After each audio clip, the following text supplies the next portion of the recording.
अस्सलाम वालेकुम नाफे, कैसे हैं आप? वालेकुम अस्सलाम सर। वालेकुम।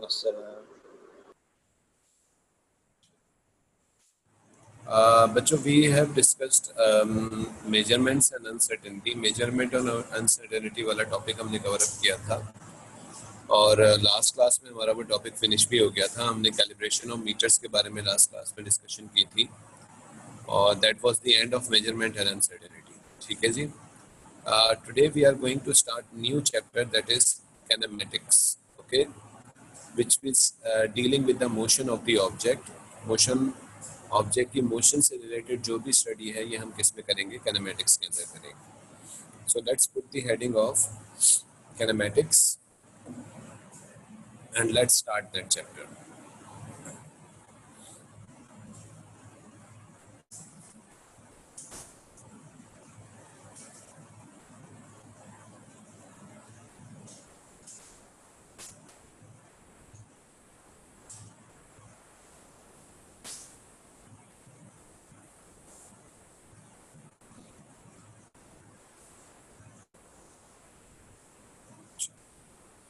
Just note down a point that kinematics is that branch of physics.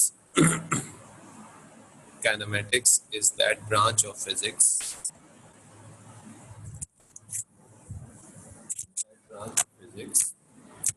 In which we study about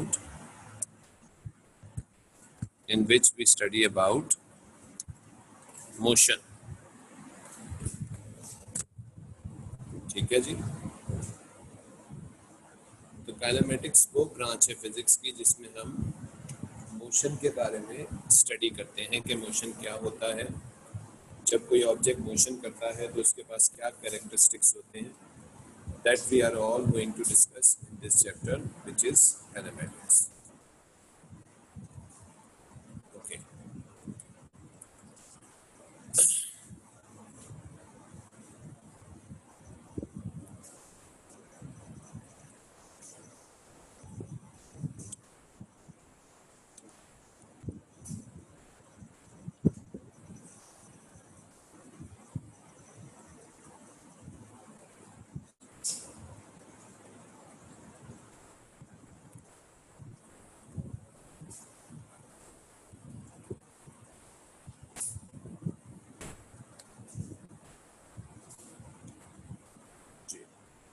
तो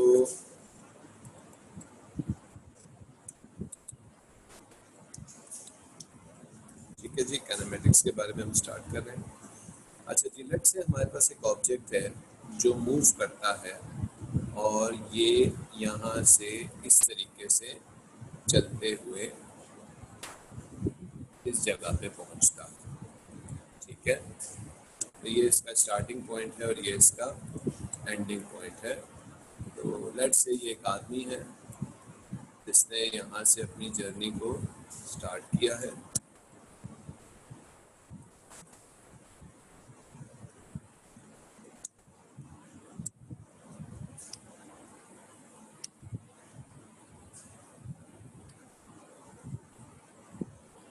और ये आदमी इस रोड से ट्रेवल करते करते करते करते करते इस पॉइंट के ऊपर पहुंच गया। ठीक है जी।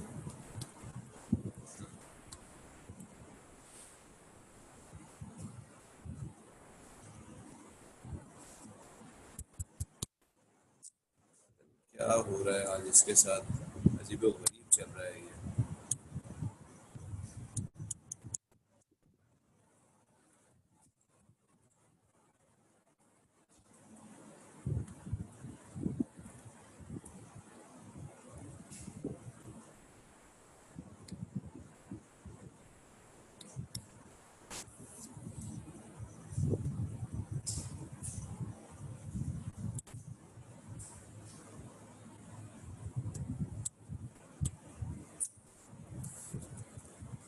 जी, तो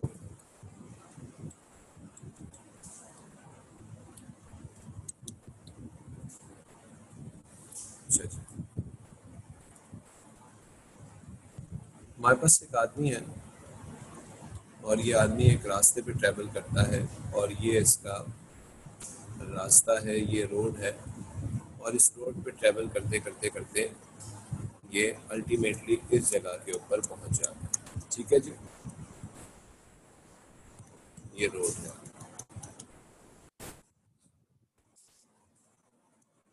ये रोड है, ये आपका पाथ है और इस पाथ की कुछ लेंथ है, इस पाथ की कुछ लंबाई है। तो इस पाथ लेंथ को हम सिंपल लैंग्वेज में क्या बोलते हैं? डिस्टेंस। ठीक है जी, तो इसको हम क्या बोलते हैं? डिस्टेंस बोलते हैं। What is the distance? It is the path length between two और मोर पॉइंट्स। तो दो या दो से ज़्यादा पॉइंट्स के दरमियान में जो रास्ते की लंबाई है, जो पाथ लेंथ है, that is actually known as distance. Kinematics में distance, it is a scalar quantity and the unit for distance is meter where the symbol is m।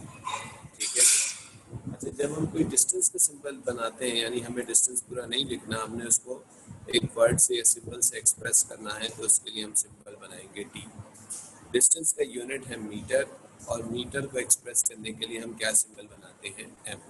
ठीक है जी, जैसे कि फॉर एग्जांपल हम कहें कि यहाँ से यहाँ तक क्या है? Distance is 210 metres.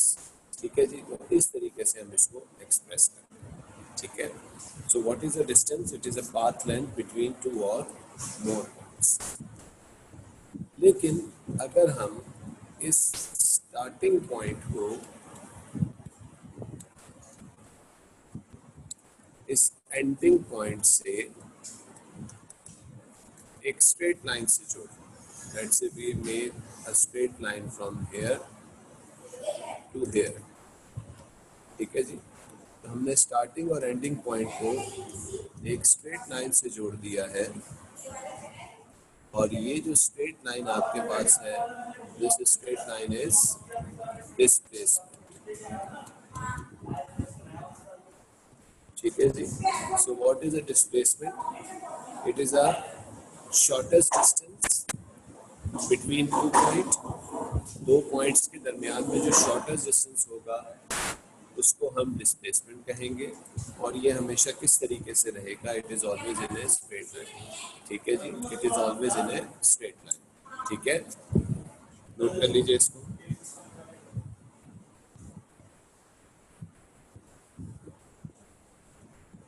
Displacement is the shortest distance between two points. Shortest distance between two points. It is always in a straight line. ये हमेशा किस तरीके से होता है? स्ट्रेट लाइन के अंदर।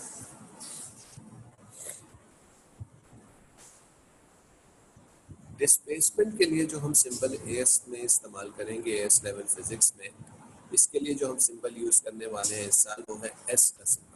Not D this time, D distance के लिए और एस किसके लिए? डिस्प्लेसमेंट के लिए। क्योंकि ये शॉर्टेस्ट डिस्टेंस है तो इसका यूनिट भी क्या होगा? मीटर। इसका सिंबल एम होगा।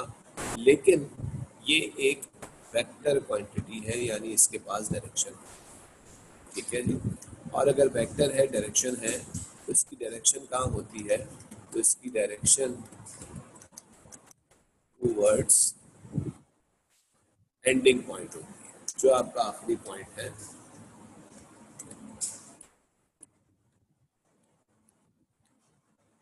सर डिस्टेंस की भी डेफिनेशन बता दें। Distance is the path length between two और more points. It is the path length between two or more points. So displacement की जो डायरेक्शन होगी, it is always towards the ending point, जो आपका आखिरी पॉइंट है जहां आप पहुंचे हैं, उसकी तरफ हमेशा इसकी डायरेक्शन। ठीक है जी, एनी क्वेश्चंस?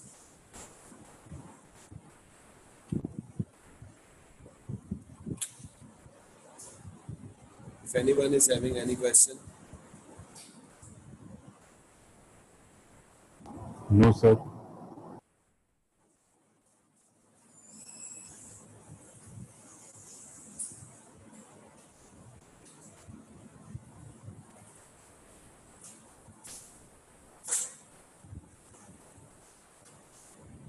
कॉपी हो गया ये?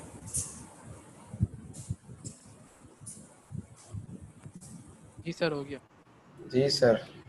हो गया सर। डिस्टेंस एंड डिस्प्लेसमेंट, ठीक है जी। तो इस तरीके से हम डिस्टेंस और डिस्प्लेसमेंट को देखते हैं। अच्छा जी, एक इम्पॉर्टेंट चीज़ ये है कि if starting and ending point is same, object travels a distance but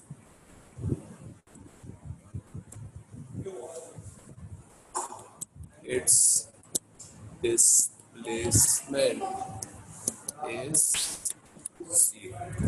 अगर एक आदमी अपने स्टार्टिंग से एंडिंग पॉइंट पे वापस वहीं आ जाए जहां से उसने स्टार्ट किया था, तो उस केस के अंदर उस आदमी की डिस्प्लेसमेंट जो होगी वो जीरो होगी, ऑल्दो उसने क्या ट्रैवल किया होगा, कुछ ना कुछ डिस्टेंस ट्रैवल किया होगा। जैसे कि लेट्स से अगर मैं आपसे कहूँ कि ये एक रोड है और यहाँ पे एक कार है कि यू ट्रैवल कर रही है v की स्पीड से, ये इसका टॉप व्यू, ठीक है जी। तो अगर ये कार यहाँ A पॉइंट से स्टार्ट करके वापस C पॉइंट पे आ जाए, तो इस कार ने कुछ ना कुछ डिस्टेंस ज़रूर ट्रैवल किया हो, ठीक है जी। और वो डिस्टेंस किसके बराबर होगा, 2πr के, 1 कंप्लीट सर्कल के अंदर, ठीक है। लेकिन उस कार की जो डिस्प्लेसमेंट होगी इस केस में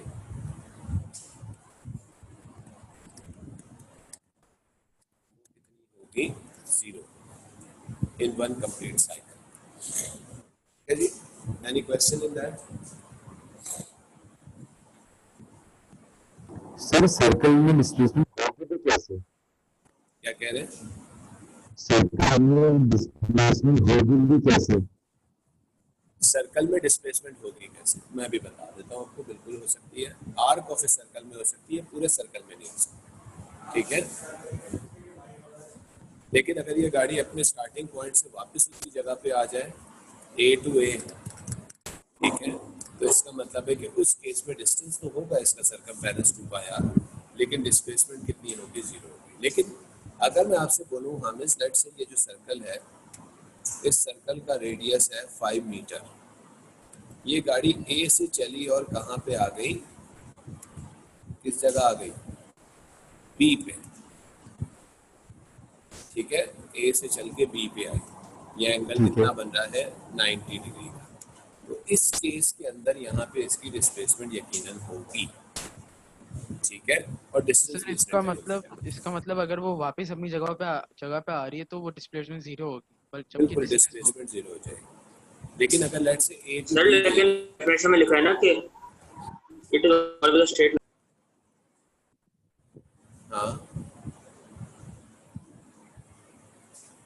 स्ट्रेट तो उसमें लिखा है it is always a straight line. हाँ सर आर बन रहा है ना इसमें, इसमें अगर A से B जा रही है तो A से B जा रही है, तो A to B अगर हम डिस्टेंस निकालना चाह रहे हैं तो डिस्टेंस के लिए हम क्या करेंगे, 2πr डिवाइडेड बाय 4, क्योंकि एक्चुअल में ये क्या होगा, एक क्या बनेगा, एक quarter of a circle, quarter of a circle बन रहा होगा, है ना। ये देखो ये ऐसे बन रहा होगा, ठीक है। तो इसका जो डिस्टेंस होगा वो डिस्टेंस इसके बराबर हो जाएगा, दैट इज पाई इंटू 5, क्योंकि रेडियस 5 है, अपॉन 2, ठीक है। 2 × 2, ये कैंसिल आउट हो जाएगा, तो ये हो जाएगा 5π डिवाइडेड बाय 2। क्या आंसर आ रहा है इसका, 7 पॉइंट, बताइएगा जरा वैल्यू क्या आ रही है इसकी।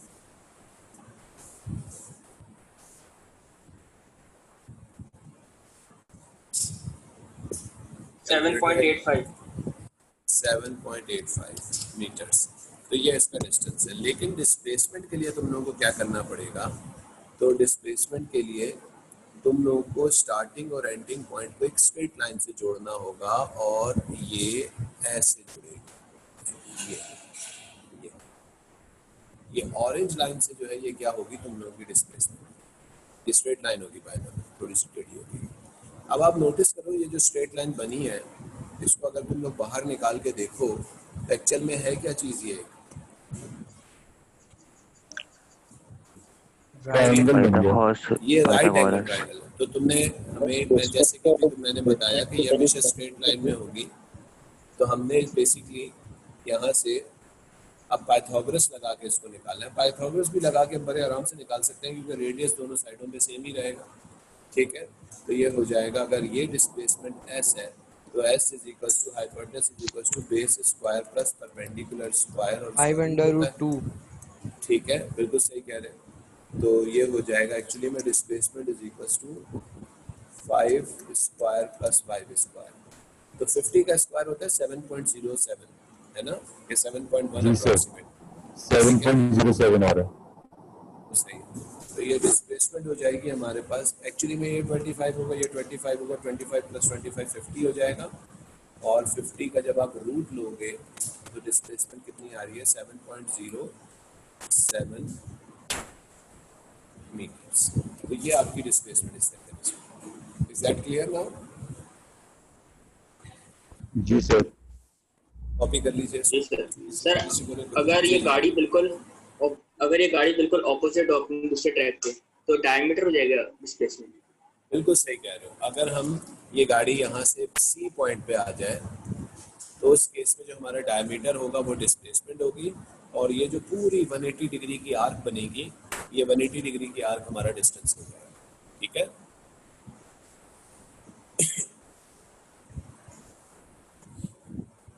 सर आपने डिस्प्लेसमेंट कैसे कैलकुलेट किया, एक दफा दोबारा रिपीट कर दें। डिस्प्लेसमेंट कैसे कैलकुलेट की? देखो डिस्प्लेसमेंट कैलकुलेट ए से बी करनी है। तो डिस्प्लेसमेंट अगर हमें जब भी कैलकुलेट करनी होती है तो उसका तरीका ये होता है कि स्टार्टिंग और एंडिंग पॉइंट को एक स्ट्रेट लाइन से जोड़ो, ठीक है। तो हमने क्या किया कि ये जो ए पॉइंट है और बी पॉइंट है इसको हमने एक सीधी लाइन से ऐसे स्ट्रेट जोड़ दिया, ठीक है। जब हमने ये स्ट्रेट जोड़ा तो ये देख लो बीच में क्या एंगल बन रहा है 90 डिग्री का, यानी ये तो एंगल 90 है, तो ये ट्राइंगल बन रहा है। कौन सा ट्राइंगल बन रहा है? ये राइट एंगल बन रहा है। राइट एंगल बन रहा है। अच्छा बाय द वे, अगर ये वाली साइड जो है 5 है, रेडियस है, तो ये भी रेडियस होगा 5 के बराबर होगा। यानी इस ट्राइंगल की दोनों साइडें हमें पता है 5 और 5, और हमें ये चीज़ मालूम है, ठीक है। तो इसके लिए तुम सिंपली क्या लगाओगे, पाइथागोरस, और पाइथागोरस थ्योरम लगा के ये हमारा परपेंडिकुलर हो गया, ये बेस हो गया, और उससे हमने इसकी डिस्प्लेसमेंट की वैल्यू को कैलकुलेट कर दिया, ठीक है। समझ आया है या अभी भी प्रॉब्लम हो रहा है? अब समझ। ठीक है। सर अगर ये गाड़ी लेफ्ट साइड पे होगी सर्कल के उसको मैं कैसे करेंगे? अगर यहाँ हो जी सर। तो तब भी वही राइट एंगल ट्रायंगल बन जाएगा, वो इस साइड पे बन जाएगा,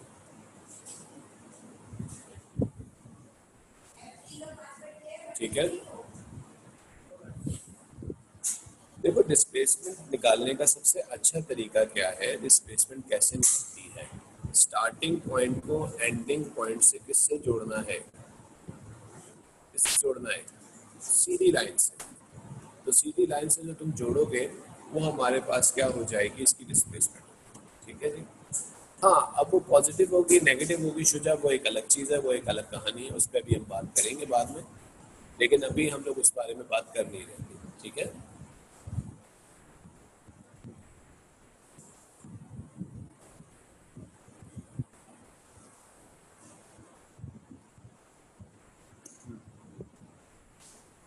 कॉपी हो गया ये? एक सेकंड सर, कॉपी कर रहा हूँ। अगले फिर बता दीजिए।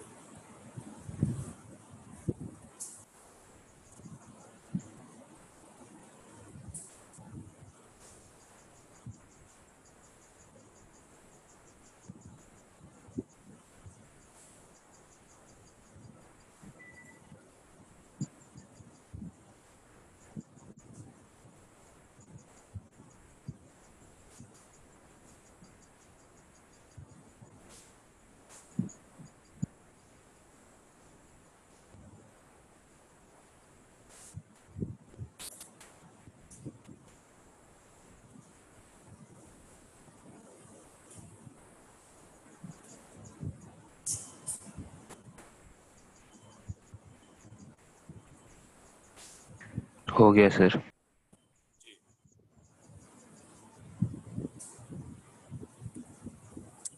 तो ये हमारे पास डिस्टेंस और डिस्प्लेसमेंट इस तरीके से हमारे पास होती है। अच्छा, इसके बाद अब हमें क्वांटिटी स्टडी करनी है जिसको हम कहते हैं speed.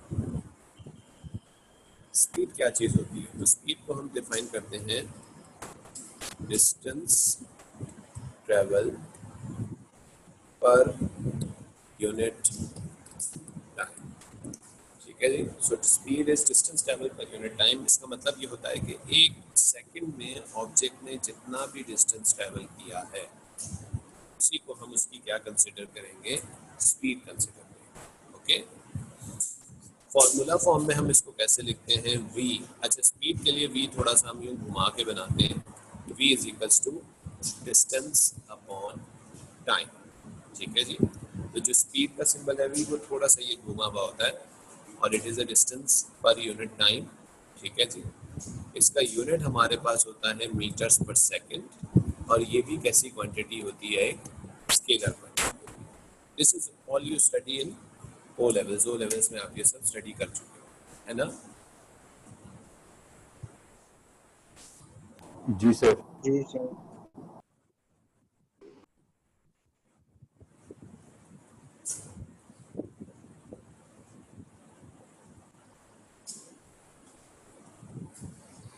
Copy that, then I'll move forward.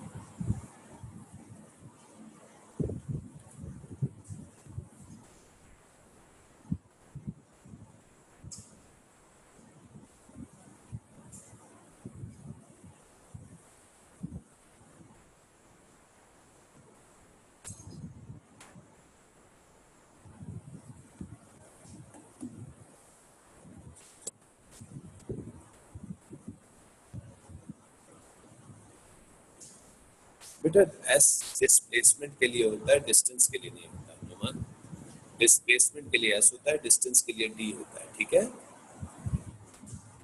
यहाँ डिस्टेंस है। अच्छा, उसके बाद हमने एक टर्म पढ़नी है जिसको हम बोलते हैं एवरेज स्पीड। एवरेज स्पीड का क्या फॉर्मूला होता है? एवरेज स्पीड का फॉर्मूला होता है total distance travel per unit total. ठीक है जी। So this is the formula for average speed और इसकी इक्वेशन क्या होती है? v, और यहाँ छोटा सा हम a v लिख देते हैं। v average is equals to total distance upon total time. ये हमारे पास इसका फॉर्मूला है। Please copy that as well.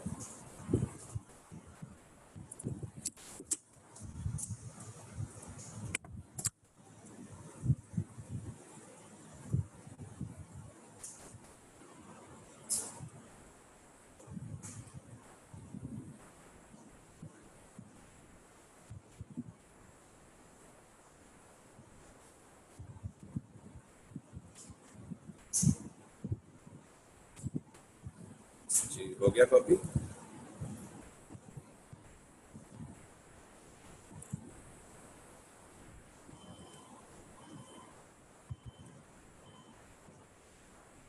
Ji, copy हो गया सबका?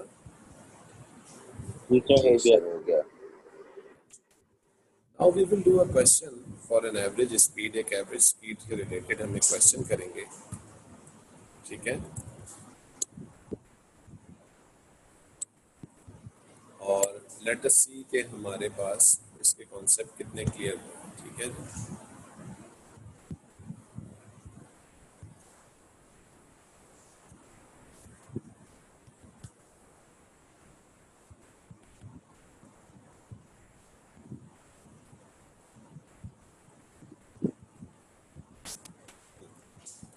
so now you solve this question. See, the question says the aeroplane travels an average speed of 600 kilometers per hour on the outward flight and 400 kilometers per hour to the return flight over the same distance. What is the average speed of the whole flight? तो whole flight की क्या average speed होगी?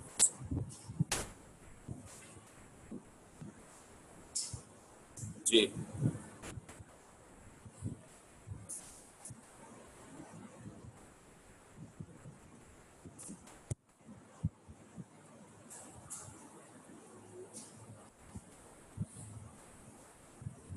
Sir D होगा। 500 होगा sir. D होगा जी। Anyone else? D होगा sir 500। Sir D 500 600 plus 400 divided by 2. Anyone else?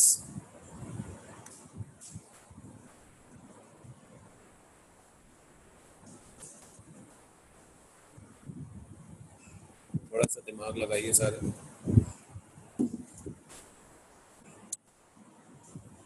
D answer हो, ठीक है। अच्छा, यहाँ एक प्रॉब्लम ये है कि आपको सिर्फ 2 स्पीड्स गिवन है और आपको जो है वो इसका क्या निकालना है, कैलकुलेट करना है एवरेज स्पीड को। ना ही आपको डिस्टेंस गिवन है, ना ही आपको टाइम गिवन, ठीक है। तो ऐसे क्वेश्चन को सॉल्व करने के लिए मुझे एक बात बताइए आप। सबसे पहले तो मुझे इस क्वेश्चन का जवाब दीजिए कि लेट्स से ये जो एरोप्लेन है, this is your aeroplane. Let's say ये कराची से इस्लामाबाद गया, ठीक है, और जाते हुए कितनी स्पीड पे गया? 600 किलोमीटर्स पर आवर, ओके। और इसको जाने में जो टाइम लगा वो कितना टाइम लगा? t1। फिर जब ये वापस आया तो वापस, क्योंकि इसने कहा है कि ओवर द सेम डिस्टेंस, तो मेरा ख्याल जाने और आने का डिस्टेंस सेम है, यानी जाते हुए भी इसने d का डिस्टेंस ट्रेवल किया, आते हुए भी d का ट्रेवल। लेकिन एक बात ये बताइए, आते हुए इसकी स्पीड कितनी थी? 400 किलोमीटर्स पर आवर। तो ये बताइए क्या आते हुए इसको सेम अमाउंट ऑफ टाइम लगा होगा या डिफरेंट लगा होगा?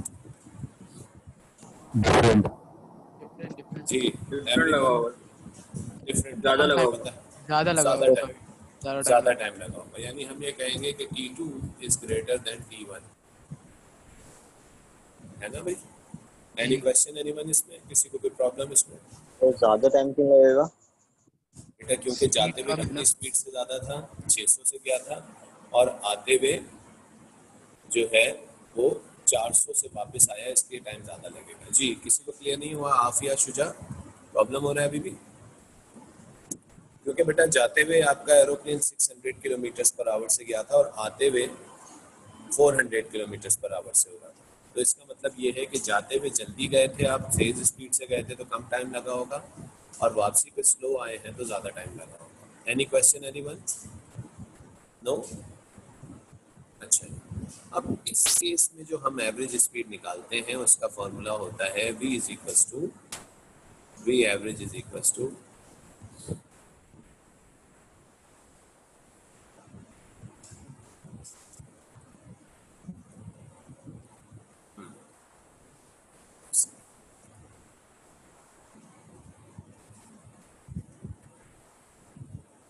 Times 1/v1 plus 1/v2। ये इक्वेशन हम इसके अंदर लगाएंगे एवरेज स्पीड कैलकुलेट करने, ठीक है जी। सर आपने 2 क्यों यूज करा? उसकी जगह आप 1100 डिस्टेंस भी तो यूज कर सकते हैं। हाँ, 1100 का डिस्टेंस भी यूज कर सकते हैं। 1/v1 प्लस 1/v2, ये सॉरी फॉर्मूला लगेगा इसमें। जी बोलें। दो स्पीड से हमारे लिए, इसलिए हमने 2 का इस्तेमाल किया। सर ये क्वेश्चन कैसा है? ये इक्वेशन कैसे है? पहले जरा निकालें, इससे आंसर क्या आ रहा है। 480। जी,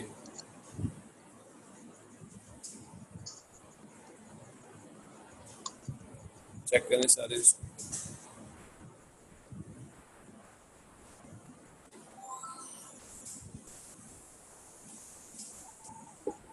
-2.08 सर आपने पहले फॉर्मूला पहले से ही लिखा था ना मैंने, जी मैं तो जहन से आउट हो रहा था। That is 2/1/v1 plus 1/v2 है। सॉरी, इसको ठीक कर लीजिएगा। ये 2/1/v1 प्लस 1/v2, इसका करेक्ट आंसर आ रहा है 480, और 480 इसका करेक्ट आंसर है एक्चुअली में, नॉट 500। हालांकि दिखने में हमें लगता है कि 500 ठीक आंसर है ना। तो ये वाला फॉर्मूला क्यों लगता है? मतलब कैसे? क्या कह रहे हैं? ये वाला फॉर्मूला क्यों लगता है इसके अंदर? ये वाला फॉर्मूला क्यों लगता है?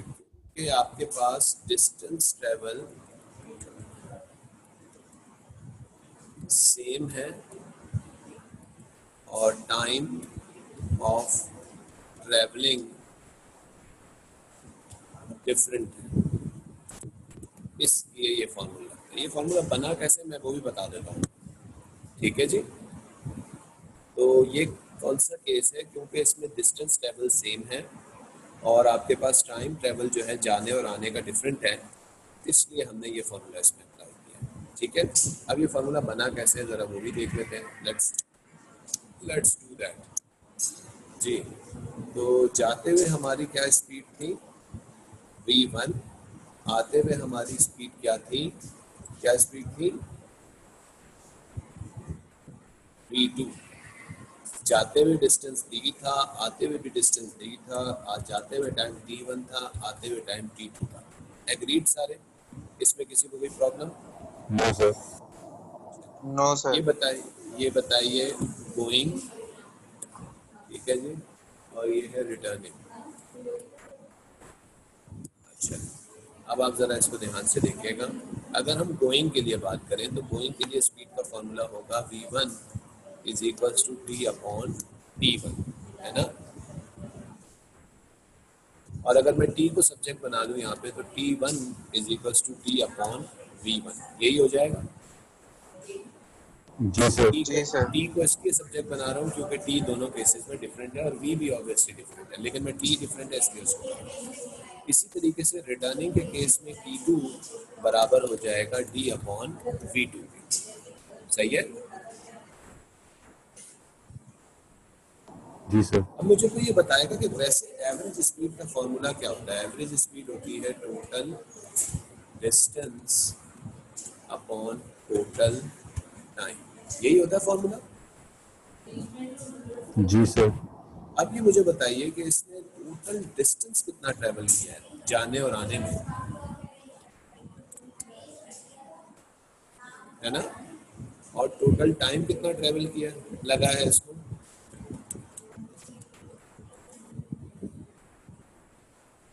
ठीक है। ठीक है, अब हम आगे देखते हैं। वी एवरेज हमारे पास किसके बराबर हो जाएगा? 2d upon t1। t1 किसके बराबर जरा बताइएगा? d upon v1। d upon v1। और t2 आपके पास किसके बराबर है? d अपॉन v2, है ना। जी सर। दोनों में से नीचे वाली टर्म में से अगर मैं d को कॉमन लेके बाहर निकाल लूँ तो ये हो जाएगा v average is equal to 2d upon d बाहर आ गया, ब्रैकेट में अंदर क्या रह गया? v1 प्लस 1 ओवर v2, ये रह जाएगा। और ये d क्या हो जाएगा? कैंसिल। तो v एवरेज किसके बराबर आया?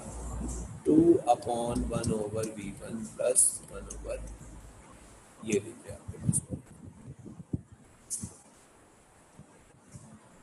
अब आप में से मुझसे कोई और सवाल कुछ करना चाहेगा या नहीं करना चाहेगा? सर मैंने सवाल करना है। आपने मुझे पता है क्या सवाल करना है। आपने ये सवाल करना है कि सर ये वाला फॉर्मूला पे कब लगता है।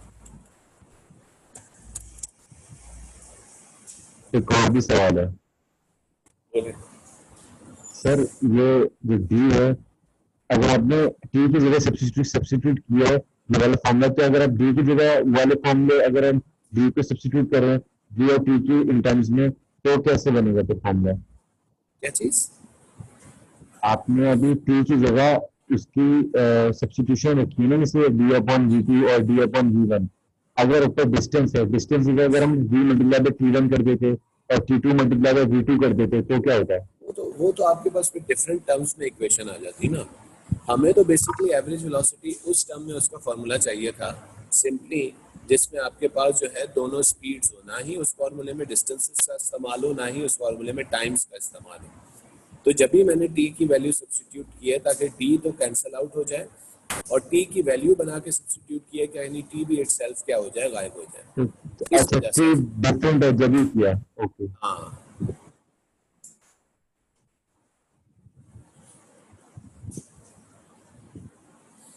जी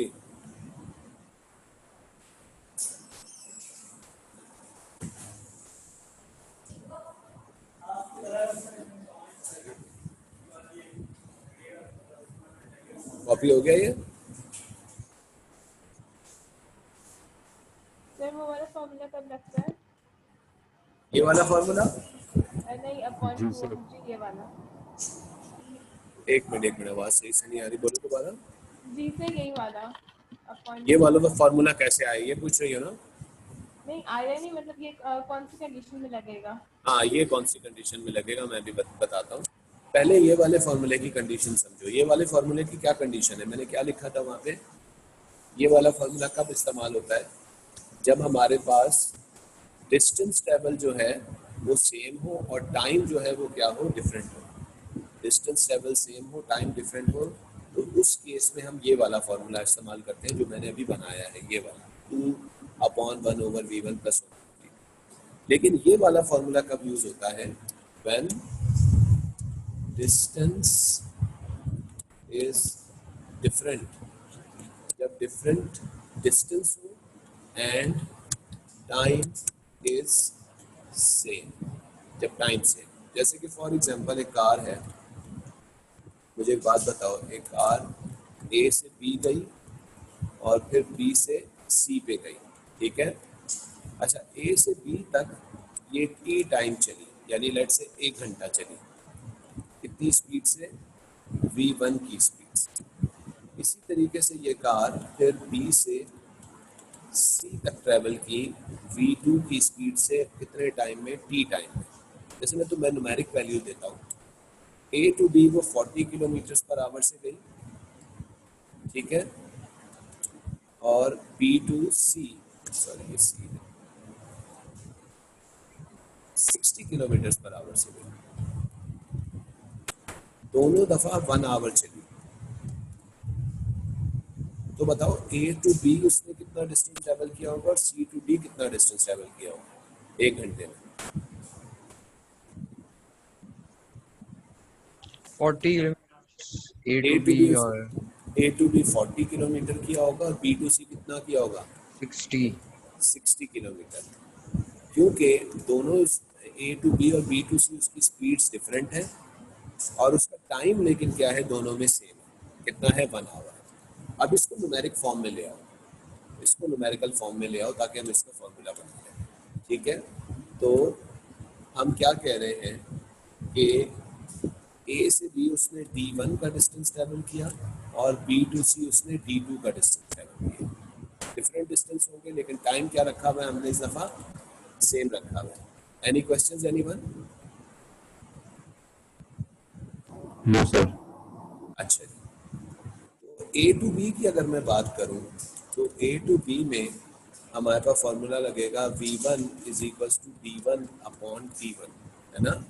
t1 नहीं होगा, t होगा, ठीक है? तो एक क्वेश्चन पूछ रहा है, अच्छा ठीक है, v1 = d1/t1, लेकिन यहाँ पे d डिफरेंस है तो इसलिए मैं d को सब्जेक्ट बनाता हूँ। d1 = v1 × t, ये ए टू बी के लिए हो जाएगा। और इसी तरीके से बी टू सी के लिए क्या हो जाएगा? d2 = v2 × t, यही हो जाएगा एवरीवन? जी सर। एवरेज स्पीड का फॉर्मूला होता है total distance upon total time. तो v एवरेज हमारे पास होगा टोटल डिस्टेंस, अब कितना होगा? d1 + d2, जो कि दोनों डिस्टेंसेस सेम है, लेकिन टाइम क्या हो जाएगा? t + t, जो कि क्या हो जाएगा? 2t, है ना? जी सर। तो ये v एवरेज = d1। अच्छा, d1 किसके बराबर है जरा बताइए? हमने वैल्यू बना ली है d1। v1 v1t v1 t और plus v2 t upon 2t। T क्या हो जाएगा? कॉमन निकल लेके के कैंसिल हो गया। ठीक है, मैं कर दूं ये स्टेप, ये समझ आ गया सबको? आ गया सर, कॉमन है। आ गया कॉमन लेंगे हम, टी को और ऊपर नीचे कैंसिल कर देंगे, यानी एवरेज का फॉर्मूला आ जाएगा v1 + v2 अपॉन 2। ये देखो, तो ये वाला फॉर्मूला हमने कब लगाना है भाईजान? जब टाइम सेम हो और डिस्टेंस डिफरेंट हो। जी, जब टाइम सर जो सेम अपने हो। D1 और D2 का जो अलग अलग फॉर्मूला लिखा है, V1T और V2T, अगर हम इनमें वैल्यूज पुट करके इन दोनों की वैल्यू निकाल के प्लस कर दें खाली, बिल्कुल सही है, वो भी हो सकता है, वो भी हो सकता है, लेकिन मसला ये है कि हमें डी की और टी की वैल्यू नहीं गिवन है ना सवाल में। V की है ना 400 DV और T की 1 आर। हाँ, वो तो देखो उसका एक और तरीका भी है, वही उसको तुम इक्वेशन सब्स्टिट्यूशन मेथड से भी कर सकते हो, बिल्कुल हो सकता है सवाल, नो इश्यू है। ठीक है, लेकिन मैं एक्चुअल में फॉर्मूला इसलिए बना रहा हूँ क्योंकि मेरे पास है एमसीक्यू के सवाल, और एमसीक्यू सवाल मुझे करने में टाइम ज़्यादा नहीं वेस्ट करना, इसलिए मैं तुम लोगों को फॉर्मूला दे रहा हूँ ताकि समझो कि इसको फौरन फॉर्मूला लगाओ और आगे बढ़ो। बात समझ में आई है? ये अगर ऐड मैथ्स किसी ने पढ़ी हो तो ऐड मैथ्स में उसमें सवाल पढ़े होंगे उसने ये वाला। जी सब एडमिस में है। ऐसे क्वेश्चंस हैं ऐड मैथ्स में। सर वो चैप्टर हट ही गया जिसमें वो होने थे। रिलेटिव वेलोसिटी वाला, जी जी जी वो हट गया। मैं एक ज़माने में ऐड मैथ्स पढ़ाता था तो इसलिए मुझे याद है। अच्छा जी, ठीक है जी, let's stop over here. Any questions anyone? No sir. चलिए ठीक सर वो है। बस आपने कहा था कि सैटरडे संडे आप सीआरओ के क्वेश्चंस बनाकर भेजेंगे। अच्छा, नहीं मैं थोड़ा सा बिजी था, मैं बना दूंगा, ठीक है। चलो सही है, सही है।